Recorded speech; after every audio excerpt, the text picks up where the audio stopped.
Eu convido o meu irmão, a minha irmã, a abrir a sua Bíblia em João, Evangelho de João, capítulo de número 1. Evangelho de João, capítulo de número 1.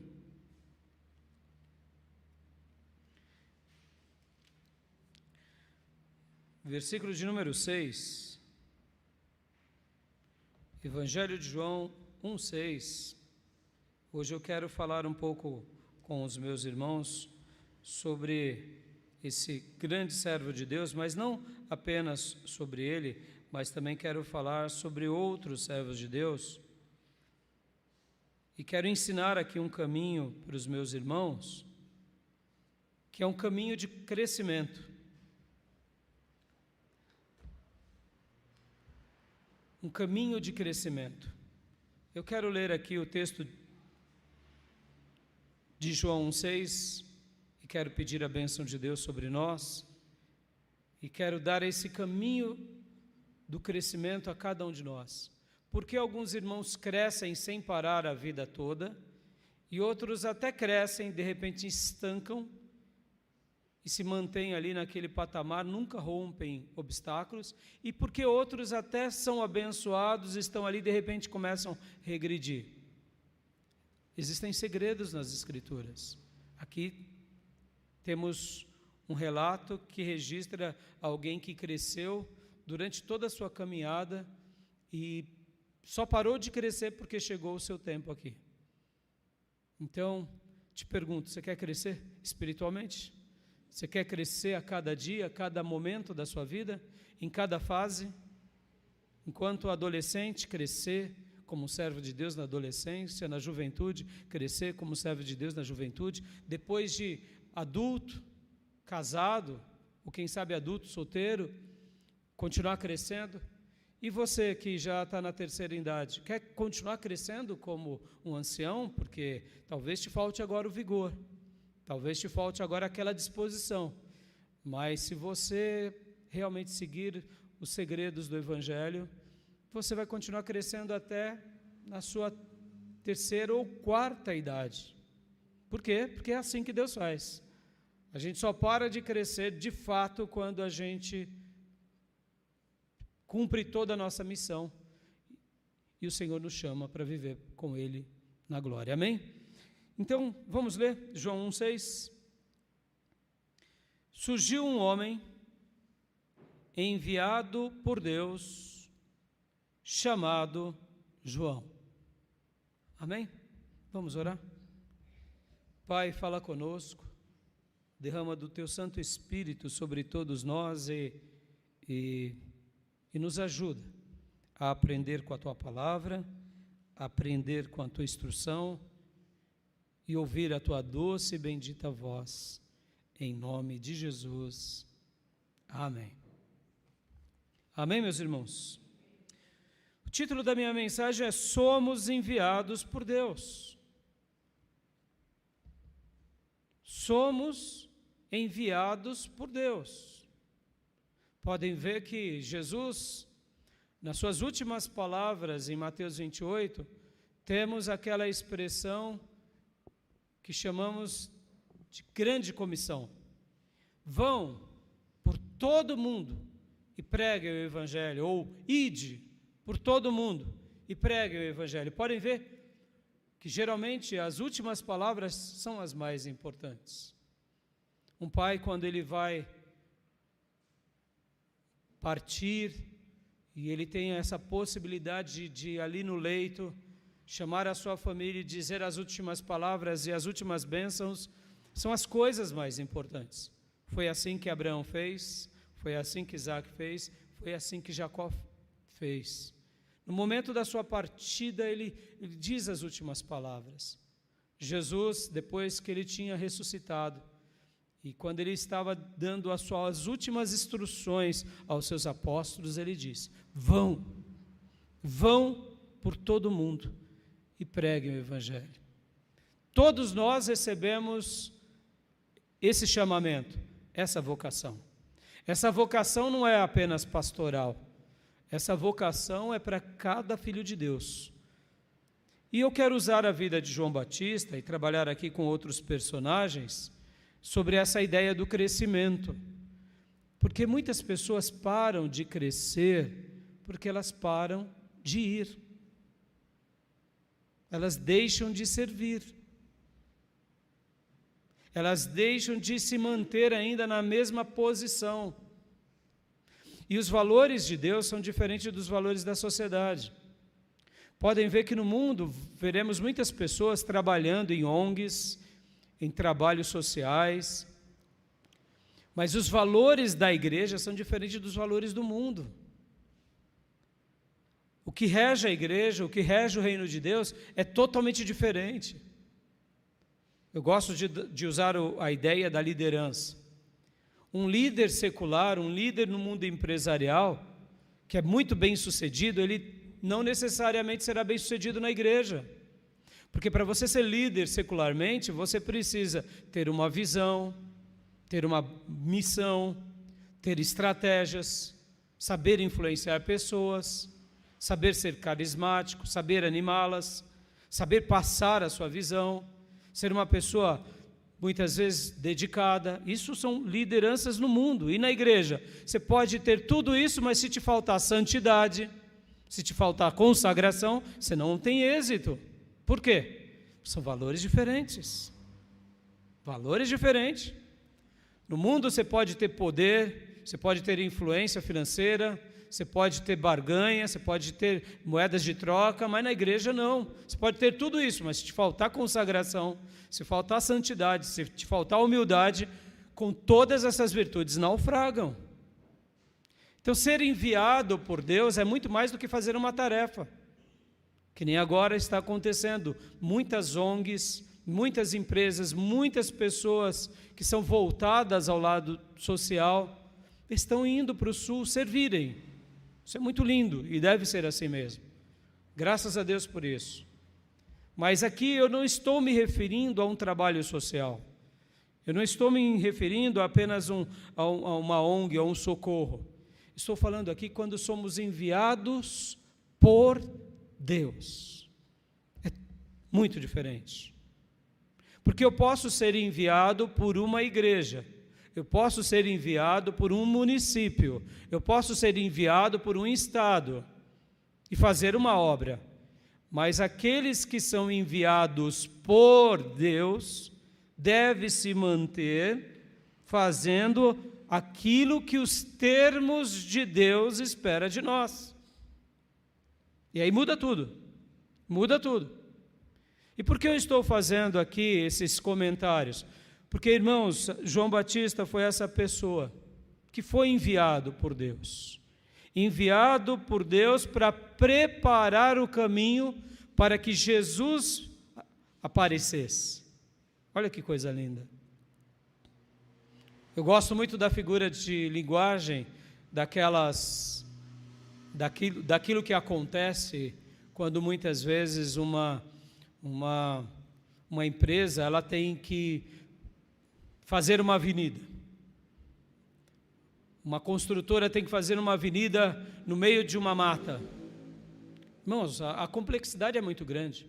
Estuda-se o terreno, enviam-se as máquinas, arrancam-se as árvores, prepara a rodovia, pavimenta-se a rodovia. Ou seja, uma complexidade muito grande, não é uma coisa muito simples. Podem ver, e assim arranca os tocos, arranca as pedras, implode pedras, muitas vezes faz túnel em montanhas, ou senão sobe-se as montanhas. A complexidade é muito grande. João foi esse que arrancou tudo, deixou tudo planado, sem pedras, sem toco, ou seja, ele foi enviado por Deus. Mas uma das coisas mais lindas na vida de João Batista foi o quê? Que ele prepara o caminho, mas ele sempre se mantém o quê? Nos termos de Deus. E aqui entra o grande problema. E eu gostaria de hoje usar, inclusive, a vida de Saul e de Davi como ilustrações vivas sobre isso. porque esses dois reis também foram enviados por Deus, separados por Deus, mas um rei deixou de estar nos termos de Deus, e o outro rei se manteve nos termos de Deus. E se nós não tomarmos cuidados, a gente acaba fazendo a mesma coisa. E eu quero agora usar um outro texto para mostrar como isso é importante na nossa vida, no dia a dia, porque, irmãos, muitas vezes, a gente acaba por viver a vida na igreja, a gente acaba se tornando um religioso a mais. E aí que entra o perigo. A gente se torna religiosos dominicais, religiosos que seguem o Evangelho, mas nós deixamos de viver nos termos sagrados. E essa é a questão. E eu quero agora ler um segundo texto com vocês, que se encontra lá em Mateus capítulo 12, Evangelho de Mateus, capítulo de número 12.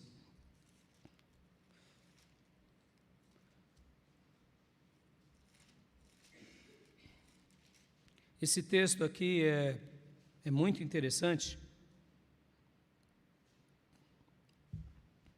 porque aqui esse é o texto onde Jesus faz o milagre, ali do versículo de número 22 em diante. E aí os líderes religiosos começam dizendo que Jesus faz o milagre pelo poder de Beelzebu. E ali Jesus os repreende, dizendo: como pode isso? Satanás não tem um reino dividido. E logo na sequência, no versículo de número 38, diz assim: então alguns dos fariseus e mestres da lei lhe disseram: mestre, queremos ver um sinal miraculoso feito por ti. Dá uma pausa aqui. Os mesmos acusadores agora estão pedindo um sinal para Jesus. Percebam, eles eram religiosos. Eles tinham a lei. Estavam na sinagoga.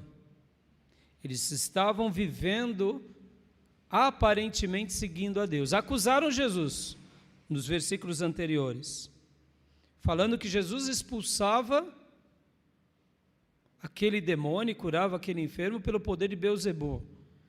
E ali, é nesse contexto que Jesus fala da blasfêmia contra o Espírito Santo. E agora eles vêm para Jesus e pedem para Jesus para que Jesus fizesse um milagre. Eu te pergunto, Jesus já não tinha feito muitos milagres? Jesus precisava se provar? Jesus não precisava se provar. Então eles estavam querendo ali que publicamente, mais uma vez, Jesus demonstrasse o seu poder. Mas eles sabiam que Jesus já estava fazendo muitas coisas. A questão ali era aquela arrogância de colocar Jesus em teste, em xeque-mate.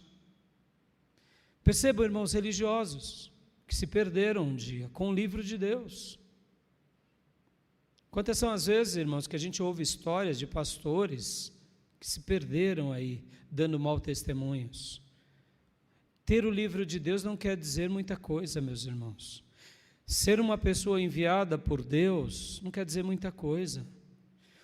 A grande questão é se eu me mantenho nos termos de Deus. Porque se eu me mantenho nos termos de Deus, tudo vai mudar na nossa vida. Aqui, esses líderes, esses religiosos, esses fariseus, não viviam mais nos termos. E aí Jesus então responde para eles, dando uma resposta mais ou menos assim: só vou te dizer isso, só vou te dar esse exemplo aqui, que vai ser o maior de todos, porque vocês já são cegos, vocês estão seguindo a lei, seguindo ao Deus de Israel, mas estão fora dos termos. Então eu vou só dar um exemplo para vocês. E quem sabe uma hora vocês acordam. Vamos ver o que Jesus diz, versículo 39. Ele respondeu: uma geração perversa e adúltera pede um sinal miraculoso, mas nenhum sinal lhe será dado, exceto o sinal do profeta Jonas. pois assim como Jonas esteve 3 dias e 3 noites no ventre de um grande peixe, assim o Filho do Homem ficará 3 dias e 3 noites no coração da terra. Os homens de Nínive se levantarão no juízo com esta geração e a condenarão, pois eles se arrependeram com a pregação de Jonas. E agora está aqui o que é maior do que Jonas. A rainha do sul se levantará no juízo com esta geração e a condenará, pois ela veio dos confins da terra para ouvir a sabedoria de Salomão, e agora está aqui o que é maior do que Salomão. Presta bastante atenção na resposta de Jesus. Jesus aqui pega os ocorridos com a geração de Jonas, que é o povo de Nínive, e pega a rainha do sul, que é a rainha de Sabá, que veio de longe. Ambos se convertem. Mas Jesus estava dizendo o seguinte, ele começa dizendo, uma geração perversa e adúltera. Ora, eles não eram líderes religiosos, eles eram adúlteros. Estão entendendo? Eles vestiam roupas, tinham práticas, mas um coração negro. Nós não conseguimos saber o que para no coração de uma pessoa. O único que conhece o coração dos homens é Deus. Mas Jesus aqui, ao ser confrontado, fala para eles, vocês são perversos, vocês são adúlteros. Não o adúltero propriamente dito que ia para os bordéis, mas o adúltero espiritual, que a Bíblia condena, porque há um tipo de adultério espiritual, que é aquele que se afasta dos termos de Deus. João, irmãos, voltando para João, ele foi separado por Deus, desde o ventre, e ele se manteve nos termos de Deus por toda a sua vida. Em um dado momento, Deus disse para ele, vai para o deserto. Ele foi para o deserto, e ele continuou nos termos de Deus. E ele proclamava uma palavra no deserto, e as pessoas vinham e ouviam a mensagem. João continua pregando mesmo quando esses mesmos líderes que agora se levantam contra Jesus, se levantaram contra ele também. É nesse contexto que ele olha e diz raça de víboras. Para quem João dizia raça de víboras? Para todas as pessoas? Não, eram para os líderes religiosos, que vestiam roupas sacerdotais e que se gabavam de serem filhos de Deus, mas estavam vivendo longe de Deus. E ele conhecia muito bem essa turma, porque ele era um sacerdote. Refrescando a memória de vocês, João Batista, o profeta, ele era sumo sacerdote, o seu pai era sacerdote, ele era sacerdote, ele sabe o que era uma vida de um sacerdote, e ele sabia como deveria viver um sacerdote piedoso e um lar sacerdotal, mas muitos daqueles que vieram agora tentar fazer com que ele parasse de pregar no deserto, eram seus sacerdotes, amigos, que estudaram com ele, mas que não viviam como ele. Por isso que ele falava, raça de víboras. Raça de víboras. Quem foi que disse que vocês estão livres da condenação que haverá de vir? Produzam frutos de arrependimento. Em outras palavras, ele estava dizendo, olha, vocês vivem uma vida religiosa, vocês perderam o quê? Os termos de Deus, vocês deixaram. E por isso que ele falava com tanta veemência. Graças a Deus, alguns se convertem, assim como soldados e outras pessoas. Mas perceba, João continuou fazendo a obra. Ele não saiu, por quê? Porque agora que Jesus estava mais uma vez sendo também alvo desses mesmos religiosos. E Jesus estava dizendo para eles, olha, vocês são o quê? Vocês são pessoas perversas, adúlteras. Os ninivitas condenarão vocês. A rainha do sul, que é a rainha de Sabá, condenarão vocês, porque todos eles se arrependeram, eles ouviram do Evangelho, e eles se arrependeram, e vocês não. E aqui é o ponto que eu queria chegar agora com vocês, no versículo de número 43. Esse é o ponto que eu quero usar aqui com relação à vida do nosso querido irmão João Batista, e quero fazer aqui um pano fino com vocês aqui. Olha só o que diz o versículo de número 43. Quando um espírito imundo sai de um homem, passa por lugares áridos, procurando descanso. Como não o encontra, diz: voltarei para a casa de onde saí. Chegando, encontra a casa desocupada, varrida e em ordem. Então vai e traz consigo outros 7 espíritos piores do que ele, e entretanto passam a viver ali. E o estado final daquele homem torna-se pior do que o primeiro. Assim acontecerá a essa geração perversa. Para quem que Jesus estava dizendo isso? Vamos lá. Jesus não estava dizendo isso, irmãos, para o gadareno, para o gerazeno. Jesus estava dizendo isso para os habitantes de Decápolis, que criavam porcos, judeus misturados, e nem para o samaritano. Jesus estava dizendo isso para os líderes religiosos. Irmãos, alto lá, prestem bastante atenção. Se nós perdermos o termo de Deus, deixamos de ser enviados por Ele. João foi enviado por Deus e se manteve nos termos. Que termos são esses? Fazendo uma aplicação aqui desse texto aqui tão lindo. Porque aqui nesse texto a gente vê que Jesus agora está dizendo sobre os demônios. E quando você lê o Evangelho de Marcos, quando você lê o Evangelho de Lucas, o próprio Jesus disse que esse demônio ele é amarrado e ele é expulso da vida de alguém. E aquela casa agora fica em ordem. A casa fica arrumada. Só que os demônios que vão para o deserto, quando notam que a casa está vazia, varrida e ordenada, ou seja, ela está limpa, mas ela está desocupada, eles voltam.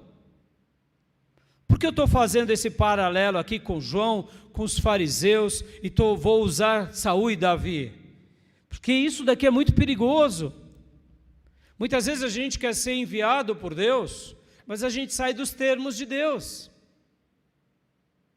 A nossa vida, ela está vazia. A nossa casa está arrumada. Ela está limpa. Mas ela está desocupada. E quem é que nota isso? E foi para quem que Jesus estava dizendo isso? Para líderes religiosos. Por isso que ele conclui dizendo: assim acontecerá a esta geração perversa.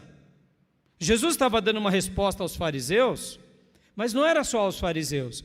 Eram aos fariseus e todos os que endossavam a mensagem dos fariseus.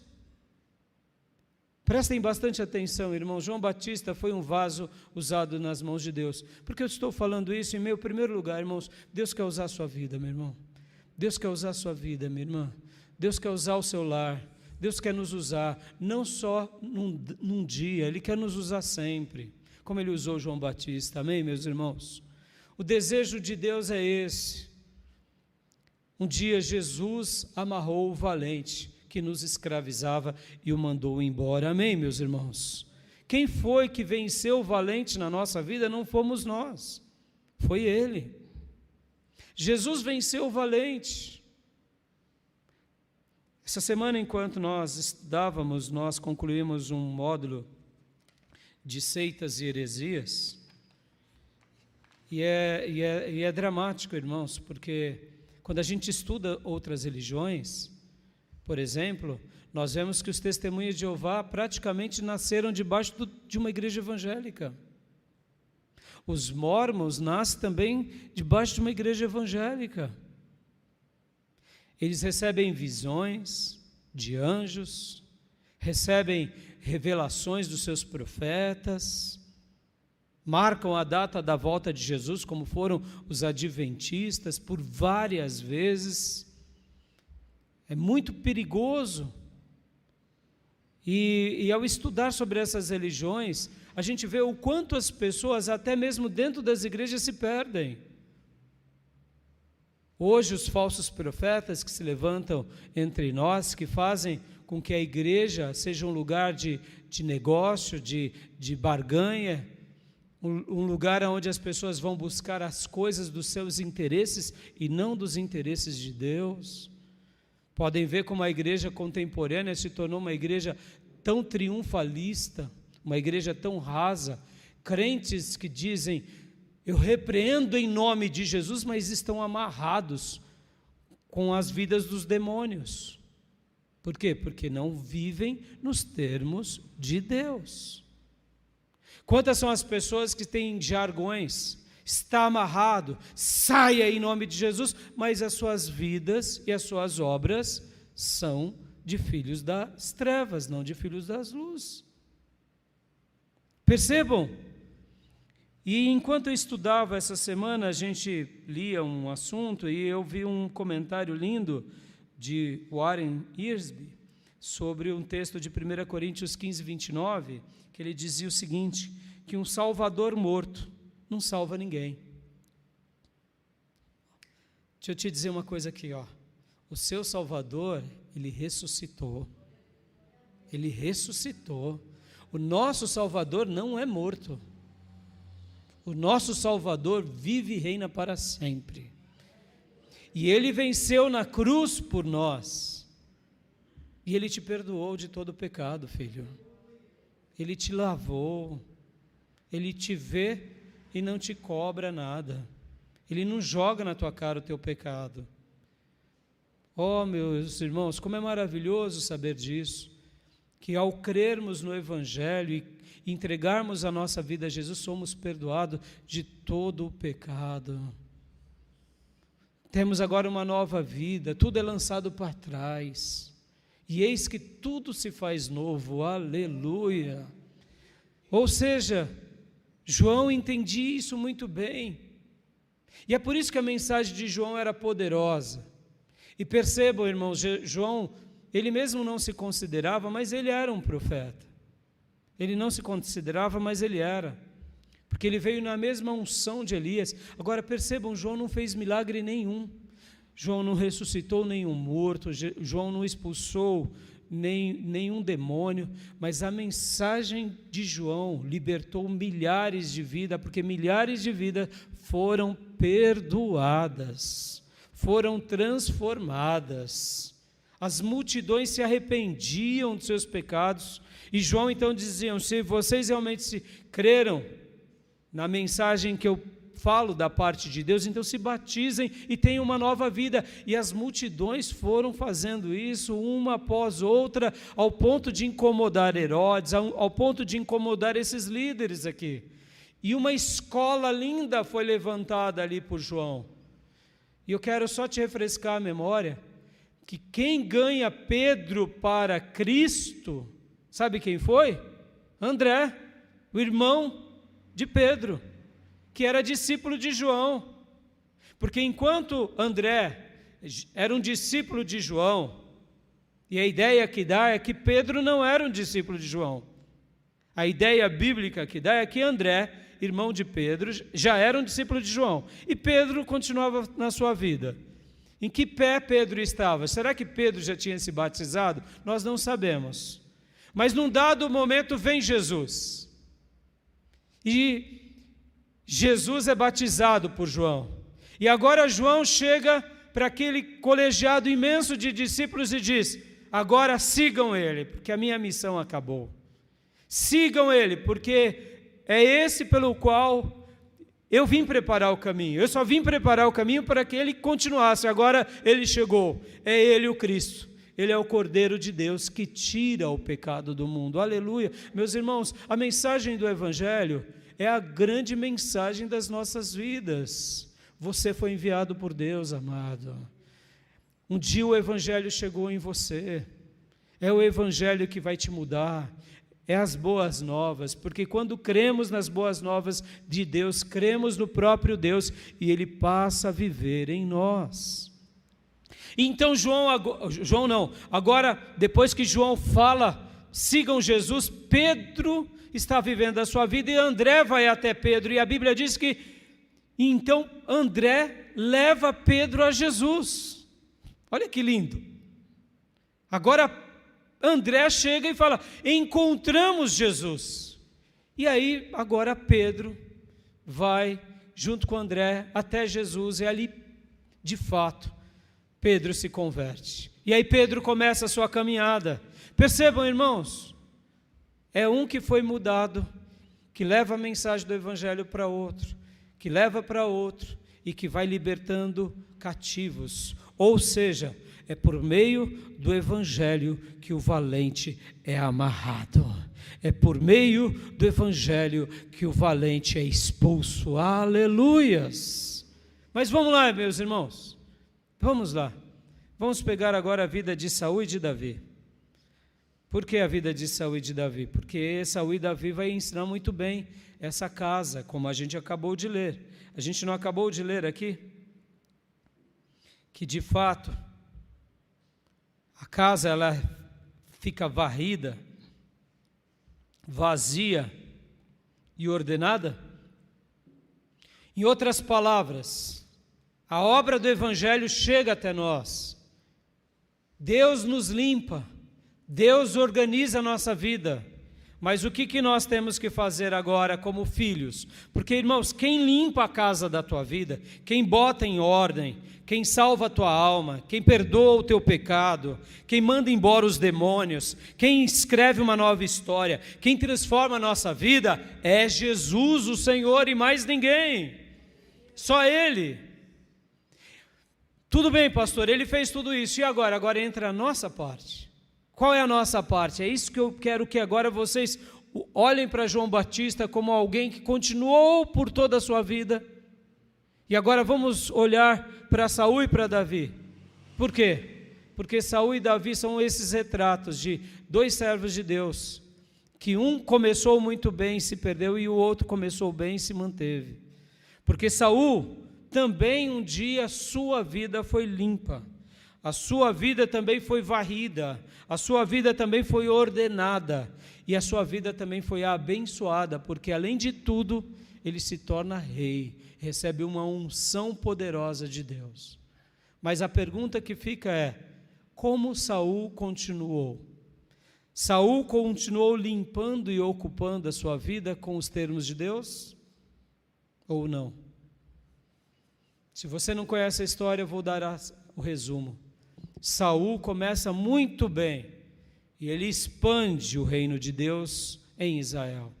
Mas a vaidade, a soberba, a arrogância, a desobediência, a rebeldia foi entrando no coração de Saul.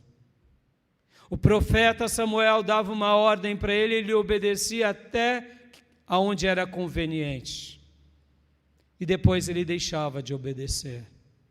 Saul por várias vezes foi repreendido e por várias vezes continuou desobedecendo. Chegando a um ponto que o próprio profeta Samuel disse: Deus rasgou o seu reino e tirou de você e vai dar uma pessoa mais justa do que você. Saul chora. Saul chora e chora muito. Mas é como dizemos, eram lágrimas de crocodilo. Lágrimas de crocodilo. Não eram lágrimas de arrependimento, eram lágrimas de remorso. Pastor, como isso acontece? Isso acontece, filhos. Podem ver que o retrato da vida de Saul é esse retrato. Talvez você diga assim, mas Deus não deu chance para Saul? Claro que Deus deu chance para Saul. Ele reina por mais de 40 anos, irmãos. E os seus primeiros anos e décadas foram muito bons, mas depois ele se perde, depois ele se torna irretratável. Presta bastante atenção nisso, meus irmãos. O próprio Deus levanta agora Davi, coloca Saul e Davi juntos agora, porque agora Davi é genro de Saul. Ou seja, está na mesma família. E agora o próprio Saul quer matar Davi. E por 2 vezes Davi teve a chance de matar Saul e não mata. E mais uma vez Saul chora. Perceba, irmãos, o choro não diz muita coisa, a emotividade não diz muita coisa. O que diz muita coisa é se nós estamos nos termos de Deus. Guarda isso no teu coração, meu irmão.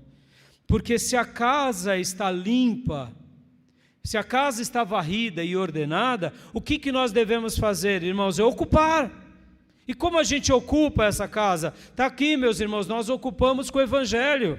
O mesmo Evangelho que nos libertou, o mesmo Jesus que nos perdoou, o mesmo Jesus que nos transformou, tem que continuar sendo o mesmo Jesus que nos ajuda diariamente. Amém, meus irmãos? Percebam, esse é o ponto.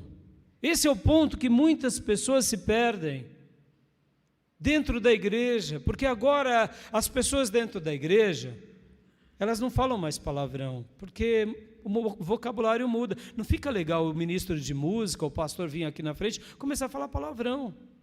Você concorda? Não combina conosco. Dentro da igreja, a gente não combina mais ser egoísta. Dentro da igreja não combina mais a gente fazer muitas coisas que fazíamos lá fora. Mas isso não quer dizer que essa casa não esteja vazia. Muitas vezes a casa está vazia, meus irmãos. A casa está vazia. E aí quando os demônios vêm, e aqui isso é para nos assustar e é para nos gerar temor mesmo. Porque o diabo sabe o que é uma casa vazia. O diabo sabe o que é uma casa desocupada. Ele sabe o que é uma casa em ordem, mas aonde Jesus já não habita mais. Eu e você não sabemos. Vamos dar um exemplo disso? Além de Saul? Porque, irmão, Saul errou, Davi também errou. Saul chorou, mas ele não se arrependia de coração. Davi chorou, mas se arrependeu de coração. Dá para a gente saber essas coisas no dia a dia? Não dá. Porque, irmãos, o único que conhece o coração dos homens e que tem acesso pleno aos corações dos homens é Deus. E quando Deus vê um coração pleno, Ele habita. Mas quando Deus não vê um coração pleno, Ele não habita. E se Ele não está habitando, o diabo já sabe que tem alguém ali que de alguma forma ou de outra deixou de convidar Deus para dentro de si. Porque, irmãos, o diabo ele não é onisciente, guardem esse princípio. O diabo ele não é onisciente, mas ele sabe onde Deus está e quem está com Deus. O diabo ele é um ser espiritual, ele é uma pessoa do mal. E ele habita onde? Aonde há maldades, aonde há pecado. E aonde Deus está, a presença dele extravasa. E é por essa razão que o Senhor nos ensina que uma árvore boa dá bons frutos. Por que Jesus usa essas figuras de linguagem conosco? Para a gente se avaliar. Será que eu estou dando bom fruto de todo o meu coração? Ou o meu fruto é só performático, é político? Voltando para Saul aqui, Saul chorou, irmãos. Saul chorou. Davi chorou. Como eu sei quem está arrependido? A gente nunca vai saber. A gente nunca vai saber.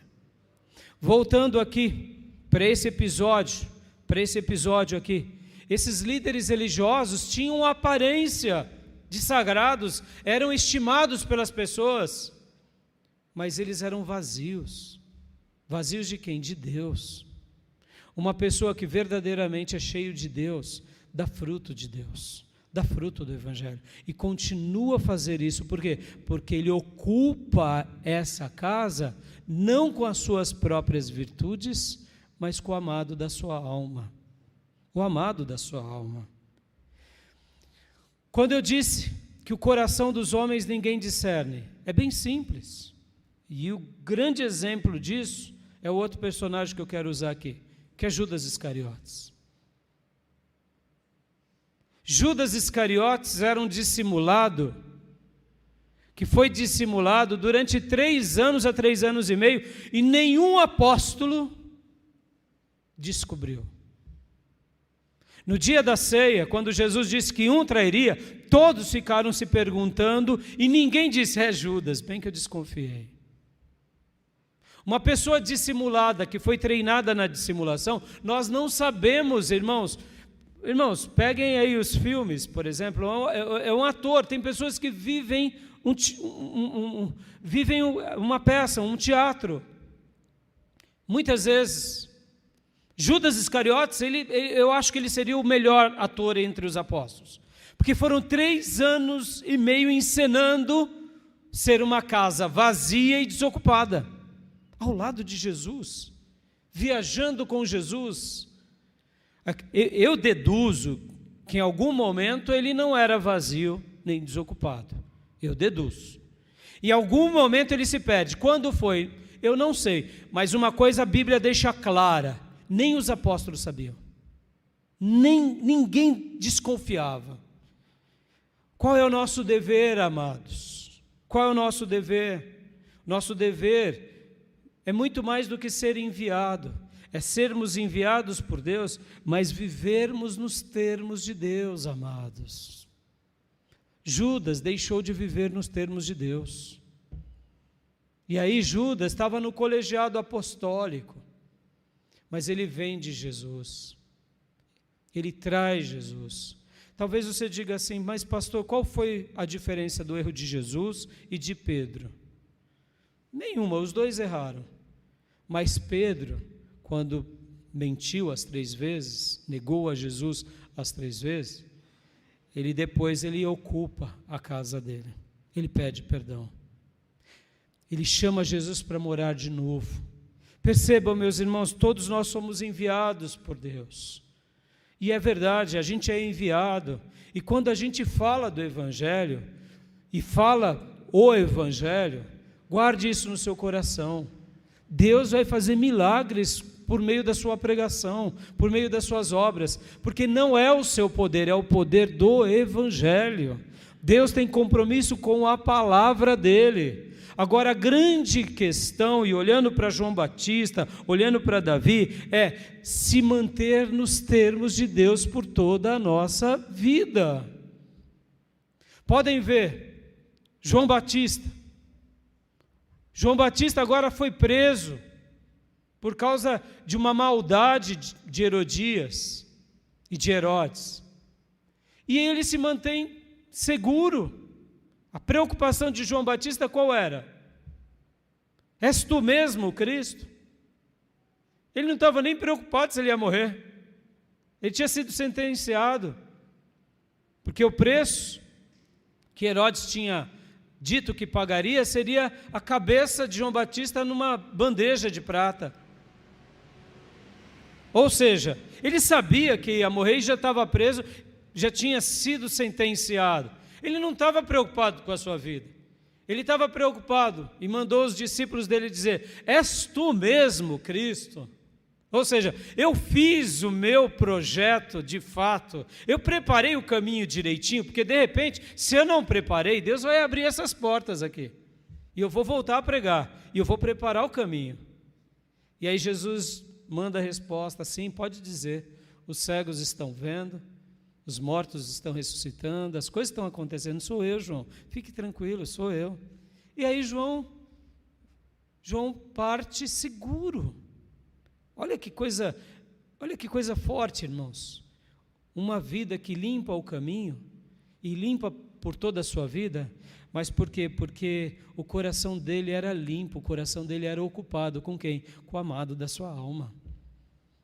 Davi teve erros e falhas, mas Davi, ele se arrependeu. Os apóstolos tiveram erros e falhas, mas eles se arrependeram. Percebam, Saul teve erros e falhas e não se arrependeu. Judas Iscariotes teve erros e falhas e não se arrependeram. Essa geração aqui que Jesus estava condenando, que a gente acabou de ler, que eram dos fariseus, geração adúltera e perversa, depois muitos se arrependem, mas naquele momento não. Então, eu gostaria de concluir agora essa reflexão. Eu gostaria de concluir agora lembrando para todos nós: o nosso Salvador não está morto, o nosso Salvador está vivo.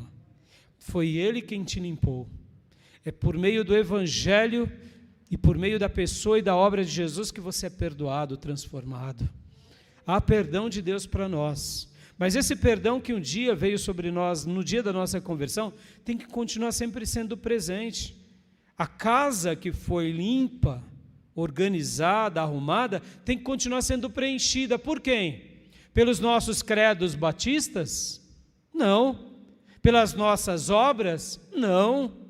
Pelas nossas tarefas? Não. Pelas nossas vaidades? Não. Quem sabe você está preenchendo a sua vida com o título que Deus te deu, que nem foi o caso de Saul. Saul se gabava por ser rei. Eu fui ungido como rei. Saul se gabava por ser profeta. Eu falei entre os profetas. Isso não quer dizer nada, meus irmãos. Não quer dizer nada. Judas Iscariotes era um dos 12 apóstolos. Ô, meus irmãos, 12 apóstolos. E não quer dizer nada. O que importa para nós é se dia após dia a nossa vida continua sendo uma vida que ocupamos a nossa casa com quem? Com o amado da nossa alma, com o verdadeiro evangelho. Porque, meus irmãos, se a nossa casa está vazia e desocupada, vai ser morada de demônios. Mas na hora que a gente chama o Nazareno, chama o evangelho e se ocupa com as coisas de Deus, segundo os termos de Deus, nós continuamos sendo enviados por Deus, dia a dia, aonde quer que possamos estar. Amém, meus irmãos? E para eu concluir, eu quero só dar um testemunho rápido a vocês, que é a vida e a obra do nosso querido e saudoso pastor Enéas Tonini. Quando eu fui dar aula lá no STBnet, todos os sábados o Enéas Tonini sentava ali conosco. Ele já estava com seus 98 anos naqueles dias. E eu pude vê-lo até os 101 anos, aqueles últimos dias dele. Algumas vezes ele pregava ali no seminário, no culto, para nós. E muitas outras horas ele nos ensinava ali aos professores. E quantas vezes ele pessoalmente ele me dava dicas. Raimundo, ele falava Raimundo, e aí ele começava a me instruir. Aos 98 anos de idade, alguém que continuava se enchendo, que continuava ocupando a vida dele, com quem? Com Jesus Cristo e com o Evangelho. E ali ele passava, e cada palavra dele para mim era uma lição preciosa. Mas eu te digo, ele não tinha encostado as suas chuteiras? Não. Não tinha. E um dia ele chegou para mim e disse assim: Raimundo, eu estou triste. Eu falei: pastor. De vez em quando ele falava isso para mim. Estou muito triste. Eu falei: o que foi, pastor? Aí eu parei o que estava fazendo, porque nós ficávamos geralmente na mesa dos professores, na sala dos professores, ali fazendo os nossos últimos anotações para dar aula. Pastor Jonas. Falei: o que ele aprontou? Pensei comigo. Ele não me deixa pregar mais de domingo, só às terças-feiras. Aí eu falei assim: mas me explica, pastor. Não, agora eu só fico com uma vez por semana nos cultos das irmãs, às terça-feiras de manhã. Ele não me deixa mais pregar. Aí eu já entendi. Pastor Jonas poupando. Ele devia estar ali com seus 99 ou 100 anos nesses dias. Naturalmente, o pastor Jonas não queria poupar o ancião, irmãos. É óbvio, se fosse o pastor Jonas, teria feito a mesma coisa. Eu vou deixar o pastor Enéas Tonini pregando uma vez por mês, aos 100 anos de idade. Ele mal conseguia ficar de pé, irmãos. Mas o coração dele era o quê? A proclamação do Evangelho. Ele foi enviado por Deus. Percebam? Mas ele se manteve durante toda a sua vida, o quê? Se enchendo dos termos de Deus. Deixa eu contar uma coisa aqui curiosa. Então, o pastor Jonas não fez nada demais, tá bom, meus irmãos? Eu faria, talvez, nem às terças. Eu falei: não, uma vez por mês, pastor, pelo amor de Deus. Oh, meu Deus do céu, já estava, o pastor Enéas já estava, irmão, 100 anos de idade. Mas você viu o coração dele? Um dia lá no seminário ainda, Um dia lá no seminário, todo mundo começou a procurar o pastor Enéas, Tonini. Desesperado. Onde está o pastor Enéas? Aí chegaram para mim e falaram, Raimundo, onde está o pastor Enéas? Não está na sala dos professores? Aí fomos lá, não estava. Fomos nas salas, não estava. Para subir para a sala que tinha o culto, tinha escada, ele tinha que subir com alguém. Não estava. Fomos nos banheiros, não estava. Qual era a nossa preocupação? Ele ter desmaiado. Ter desmaiado em algum lugar, eu ter caído e ter... Irmãos, mas procuramos o pastor Enéas. E de repente eu fui na biblioteca e olhava, e de repente eu olhei na biblioteca tinham muitos livros, e no finalzinho eu vi umas perninhas assim, sabe? No finalzinho assim, no final da parede, na parede, eu olhei e falei, eu vi um pezinho. Aí eu, achei, pastor. E aí o que eu fui? Falei, pastor Enéas, está todo mundo procurando o senhor? Ele, Raimundo, olha só o que ele fazia, irmãos. O pastor Enéas lia a Bíblia várias vezes. Ele leu a Bíblia dezenas de vezes, não sei. Ele disse, eu não me recordo agora, mas ele disse assim, tipo assim, depois da 50ª vez eu parei de anotar. Ou seja, a casa da vida dele não era desocupada. Meus irmãos, o pastor Enéas escreveu mais de 50 livros, pregou em muitos lugares, teve grandes experiências com Deus, mas todos os dias ele enchia a casa dele. O que ele fazia nas leituras bíblicas? Ele pegava as canetas vermelhas, então ele ia lendo a Bíblia e ia grifando sempre de vermelho. Ele acabava de ler aquela Bíblia e pegava outra Bíblia, então as Bíblias que ele lia, ele grifava de vermelho. E o que ele estava fazendo ali no cantinho do final dessa parede, lá na última cadeira? Porque na biblioteca geralmente é bem silencioso. E ele pegava essa cadeirinha lá no fundinho, escondidinho, porque ninguém incomodava, e ele ia fazendo ali a sua leitura bíblica e a sua oração. Ele já não conseguia orar mais de joelhos. Então ele orava sentado, por causa dos seus joelhos fracos. O que ele estava fazendo? Ele estava enchendo a sua alma com o amado. Está entendendo? Porque uma pessoa, ela rompe obstáculos e o tempo não a para, ninguém a para, as lutas não a para, o pecado não para. Sabe por quê? Porque ele convida o amado da sua alma e o Evangelho de Jesus a estar dentro dele. Dessa forma, seremos sempre enviados por Deus. Por quê? Porque a nossa casa sempre estará limpa, mas muito bem ocupada pelo Cristo ressurreto. Amém, meus irmãos? Você é um enviado por Deus? Deus te separou um dia? E a grande segunda pergunta é, tua casa está ocupada? Se não, nessa manhã, peça para Deus, quero mudar a história da minha vida. E como você muda a história da tua vida? Chamando Jesus e o Evangelho. Amém? E aí, você vai chegar aos 100 anos frutificando para a glória de Deus. Amém? Quero orar com você. Pai, muito obrigado por essa palavra, muito obrigado por esse ensino, e muito obrigado, Deus, porque todos nós um dia fomos e somos enviados por Ti. Disso não temos dúvida. Mas, Senhor, ajuda-nos, Deus, a pegar essa casa que foi limpa e que foi organizada pelo Senhor, e que a gente possa agora apenas ocupá-la. Não ocupá-la conosco mesmo, nem com os nossos sofismas, nem com os nossos pensamentos, nem com as nossas filosofias ou crendices, mas ajuda-nos a ocupar essa casa que somos nós mesmos, com Jesus Cristo e com o Evangelho de Jesus. Ajuda-nos, Deus, porque dessa forma ninguém vai nos parar, como nada parou João Batista, como nada parou Davi, assim nós não seremos parados por ninguém. E mesmo quando pecarmos, Pai, como foi o caso, ó Deus, de Davi, como foi o caso de Pedro, a gente vai se arrepender. Por quê? Porque quando Jesus reina, Jesus organiza todas as coisas.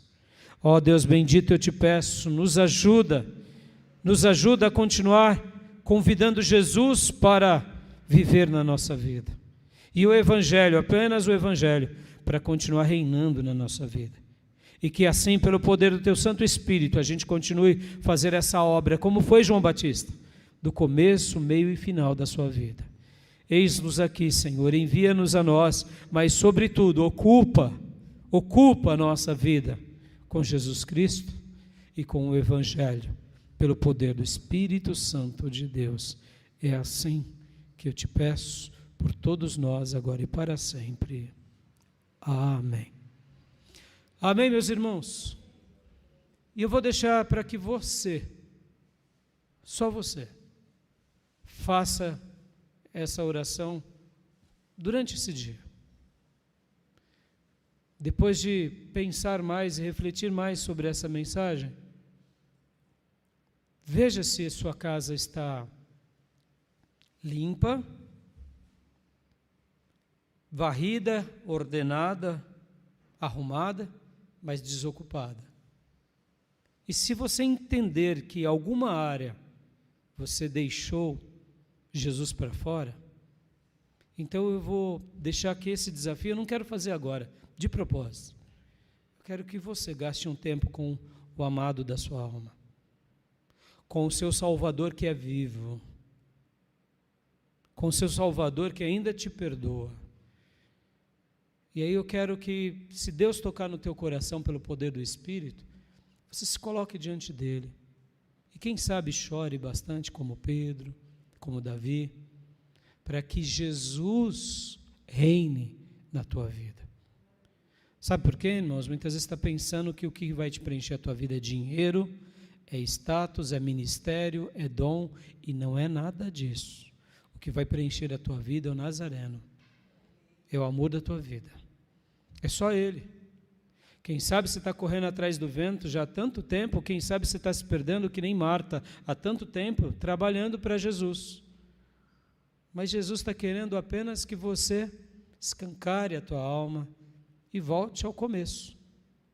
Porque, irmãos, você pode estar trabalhando para Deus, mas pode estar perdidinho, que nem Judas Iscariotes ou como Saul. Que Deus possa falar conosco, que Deus possa nos ensinar e que Ele possa nos atrair a esse verdadeiro Evangelho, onde Ele reina em nós o tempo todo. Porque Ele reinando em nós, você vai ver que você não precisa de mais nada. Você já tem tudo. Mas enquanto Ele não estiver em você, você vai precisar de muita coisa. E tudo isso ainda não te preencherá, porque Ele é a resposta para a tua vida. Tá bom? Então eu vou deixar esse apelo e esse desafio para você, durante esse dia, que é um dia do Senhor. O domingo é o dia do Senhor. É um dia para a gente ouvir mais a Deus, orar mais, voltar para Deus. Que a tua vida seja essa vida, ocupadíssima com o amor da sua vida, o amado da sua alma, das nossas almas. Amém? Quero dar a bênção apostólica. Estenda suas mãos ao Senhor. Que a graça do Senhor Jesus, que o amor de Deus Pai e as santas e eternas consolações do Espírito Santo de Deus estejam com todos nós, com todos vocês, agora e para sempre. Amém. Um excelente domingo a todos. Que Deus te abençoe, meus irmãos. Dê um abraço bem caloroso no irmão e na irmã. Um excelente domingo. Deus abençoe.